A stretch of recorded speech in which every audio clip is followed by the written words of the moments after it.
1950 के दौरान अमेरिका में एक कमाल की घटना हुई। तू कौन था वो? कौन आदमी था तेरे को बुलाया? तो ये और उत्सुक हो गए कि 20 साल पहले एक ही दिन आए थे काम कर। जिंदगी में सिर्फ वही लोग कमाल का बिजनेस खड़ा करेंगे। जिंदगी में वही लोग सिर्फ सफलता से ऊपर और महानता तक पहुंचेंगे जिन लोगों के पास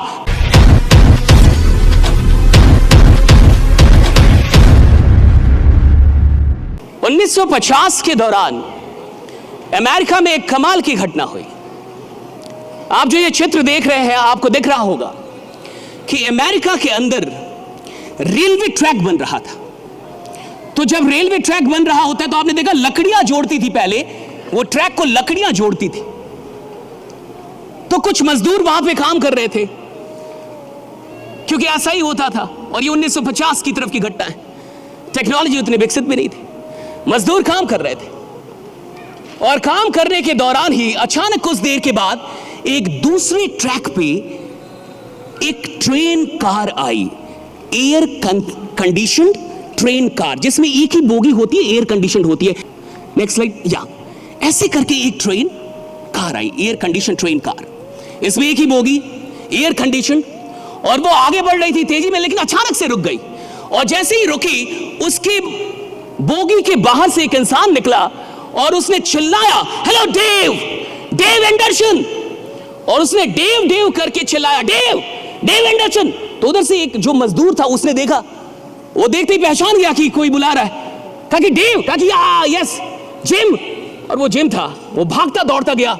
मजदूर सारे देख रहे कि ये कौन है, और वो गया, बोगी से सारे लोग निकल गए। वो दोनों बैठे और लगभग आधे एक घंटे उन दोनों में बहुत सारी बातें हुई, हंसी मजाक हुआ, आवाजें बाहर आ रही थी। और जब वो बाहर निकला तो सारे उसके दोस्त उससे पूछे, तू कौन था वो?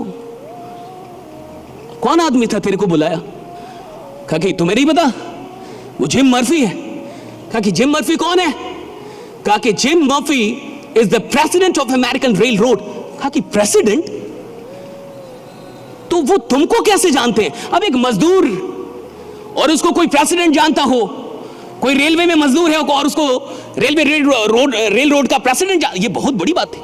सारे बड़े उत्सुक हो जाएंगे, ये तुमको कैसे जानते हैं और तुम इनको कैसे, और वो तुमको नाम से जानते हैं, तुम्हारा नाम लेके बुलाया उन्होंने। सारे उत्सुक हो गए।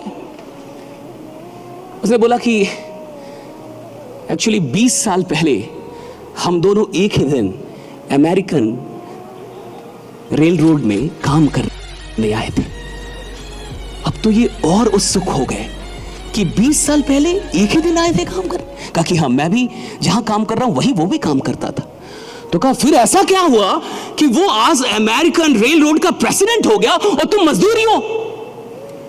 तो उसने एक बहुत बड़ी बात की, डेव एंडरसन, अगर आपको यह बात समझ में आ जाए तो शायद जिंदगी में आज आप जहां भी हैं, परमात्मा के आशीर्वाद से शायद आने वाले 5-10 वर्षों में आप कहीं और होंगे, आप बहुत बड़ी ऊंचाई पे होंगे। एक बात समझ में आई। उसने कहा कि आज से 20 साल पहले जब मैं आया और वो भी आया, तो मैं आया था 1 घंटे का $1.75 के काम करने के लिए, यानी 1 घंटे का $1.75 के लिए मैं काम करने आया था। लेकिन जिम मर्फी आया था तो वो $1 के लिए काम करने नहीं आया था, वो $2 के लिए काम, वो आया था अमेरिकन रेलवेज के लिए काम करने। Right, that is the difference, that made all the difference.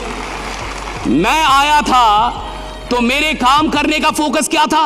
मेरे काम करने का फोकस था $1.75। तो मैं काम किसके लिए कर रहा था? $1.75, और बाई प्रोडक्ट था American rail road. My purpose, my focus was $1.75 and the byproduct was my working in American Railroad. और ये बाई प्रोडक्ट था कि मैं अमेरिकन रेल रोड के लिए काम कर रहा हूं, लेकिन मेरा फोकस किस में था? $1.75 पे। लेकिन जिम का पर्पस $1.75 नहीं था, उसका पर्पस था अमेरिकन रेलवे, और बाई प्रोडक्ट पैसा था। पैसा बाई प्रोडक्ट था, पर्पस नहीं था। जिंदगी में सिर्फ वही लोग कमाल का बिजनेस खड़ा करेंगे। जिंदगी में वही लोग सिर्फ सफलता से ऊपर और महानता तक पहुंचेंगे जिन लोगों के पास पैसा पर्पस नहीं है काम करने का। Money is not the primary purpose to work. जिनके पास पैसा बाई प्रोडक्ट होना चाहिए कि मैं काम अपनी मोहब्बत के लिए कर रहा हूं, जिससे मेरी मोहब्बत, जिस काम में मेरी दीवानगी है, जिस काम में मेरा दिल लगता है, जिस काम से मुझे मोहब्बत हो चुकी है, जिस काम के बिना मैं जी नहीं सकता, जिस काम में मुझे लगता है कि मैं सिर्फ अपने लिए काम नहीं कर रहा, हजारों लाखों लोगों की जिंदगी बदलने वाला हूं, जिस काम के अंदर मुझे कुछ बड़ा उद्देश्य दिखता है, जो काम मुझे मेरे जीवन से भी बड़ा लगता है, मैं काम तो उस उद्देश्य के लिए कर रहा हूं। पैसा तो स्वतः आता है, मुझे नहीं पता कि पैसा कैसे आता है, पैसा अपने आप आता है भाई।